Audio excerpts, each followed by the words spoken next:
how I'd invest my first $10,000 in 2025.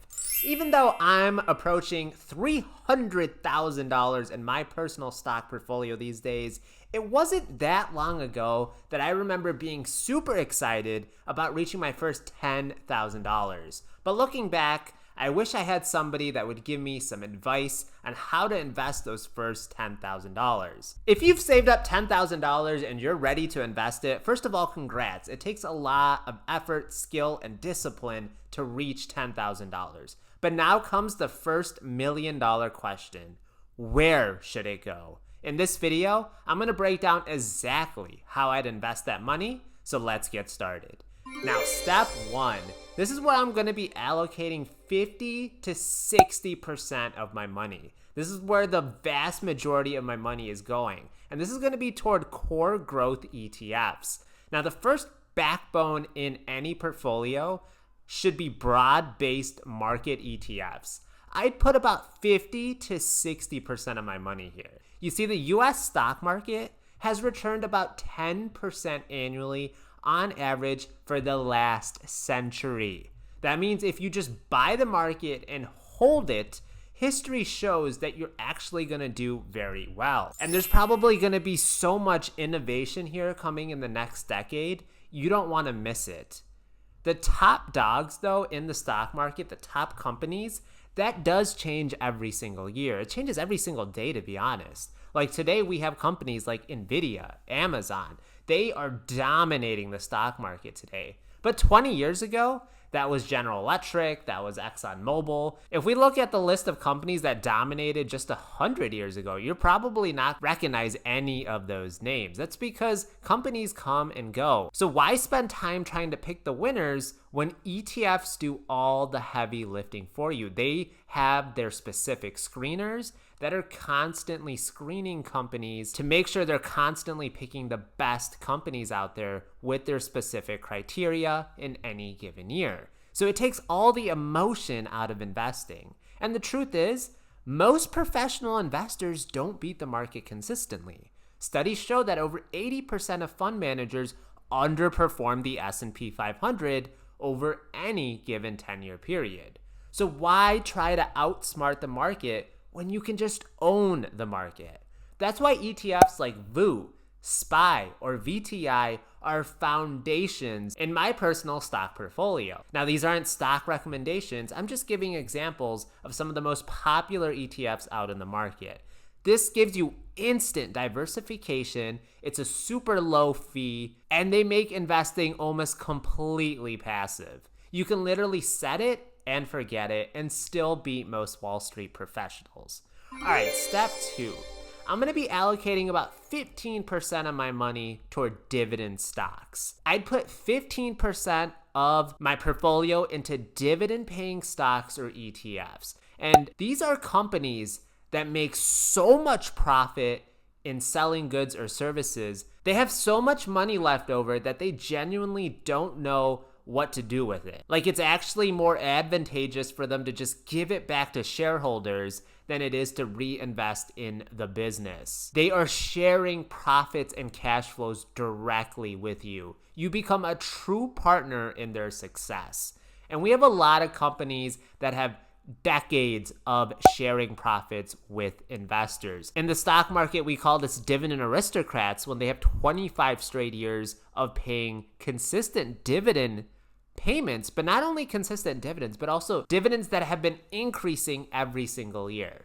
If they do it 25 years, that's a dividend aristocrat. 50 years, that's called a dividend king. So these are companies that through recessions, wars, and market crashes, these companies have consistently found a way to be innovative and found a way to sell goods and services and consistently reward shareholders over the years. When I talk about dividend-paying companies, I'm talking about names like Coca-Cola, Procter & Gamble, or Johnson & Johnson.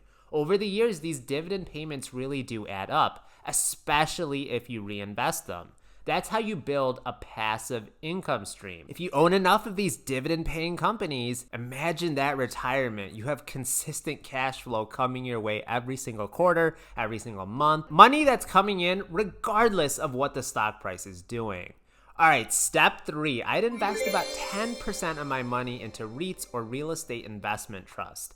Now, REITs are a special type of way to invest in real estate without physically owning real estate yourself. Instead, you're pooling your money together with other investors. REITs could be any type of real estate. We're talking about shopping centers, apartments, data centers, without ever having to be the actual landlord yourself. Listen, being a landlord, that comes with a lot of responsibility, comes with a lot of risk. You could get sued. You could have tenants not pay rent, and that's somehow legal in many states. Now, one thing that is a law is that REITs are required by law to pay out at least 90% of their taxable income as dividends. This is why a lot of REIT companies, they often have high dividend yields. And that's why REITs are known for strong, consistent cash flow. In fact, plenty of investors have built millionaire level wealth by reinvesting REIT dividends over the decades. Now, a simple REIT ETF like V&Q, that gives broad exposure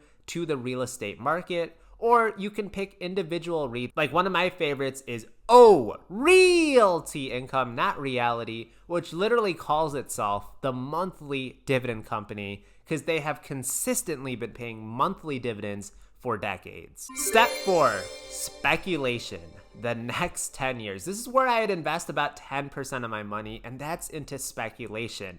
Now, one big investing mistake that I see a lot of newbies make is that they often overload in this particular bucket. This is where they put the vast majority of their money toward, is something speculative. And when I say speculative, there's a lot of publicly traded companies that have high share prices that don't actually make any money. That means they're losing money every single year in the hopes that one day they will be profitable companies. Now, it's great if you can hit on those stock picks. You can, in fact, make a lot of money. But the truth is, a lot of those companies tend to fail. It's actually very rare for a lot of these companies to succeed. You really only ever hear about the winners. That's because there's been so many losers over the years that went bankrupt that you never hear about anymore. So I'm going to be allocating about 10% towards speculation. This is when bets can definitely pay off and could be huge in the next decade. Now, when we talk about speculation today, we might be talking about industries like AI, artificial intelligence. We might be talking about clean energy, biotech. We might even be talking about space exploration, right? Nobody knows for sure what the next big thing might be 10, 20 years down the line. But these could be areas that could see explosive growth. But instead of putting all my money into a single risky stock, there's also ways to invest in speculative ETFs as well. This way you're still getting exposure to future growth, but you're spreading the risk across dozens of companies. And if that fails, hey, you could always just check out Wall Street Bets and YOLO. Leg 5 of this portfolio is going to be your high yield savings. This is where you're going to be leaving your cash safety net. Now, this is definitely not the most exciting part of the portfolio. After all, it's cash. It loses value every single day. We print more and more dollar bills, but it's practical, right? We're always going to be needing money, hardcore cash flow, baby. Interest rates right now are around 4%, which is pretty decent for cash. Generally, inflation during most normal years is around 1 to 3%. So you want to be in a high yield savings account that yields more than that. More importantly, by saving a little bit just in cash, it keeps some money liquid for emergencies or, get this, to pounce on opportunity when the market dips. I personally have always kept a rainy day fund for when the stock market just completely collapses. That's actually the time when I do the most buying. That's actually the time when I make the most profits, is when people go on a massive selling spree and I go on a massive shopping spree. Remember, sometimes the best investment is simply being in a position to invest more when everyone else is panicking. So guys, to recap, how would I invest my first $10,000 if I had to do it all over again, if I didn't have close to a $300,000 portfolio these days? Well, the first 50 to 60% is going to be going in a broad-based market ETF for long-term growth. Around 15% would be going toward dividend-paying stocks for that consistent, reliable income. And then I'd have about 10% going into real estate to get real estate exposure and also get consistent, strong cash flow.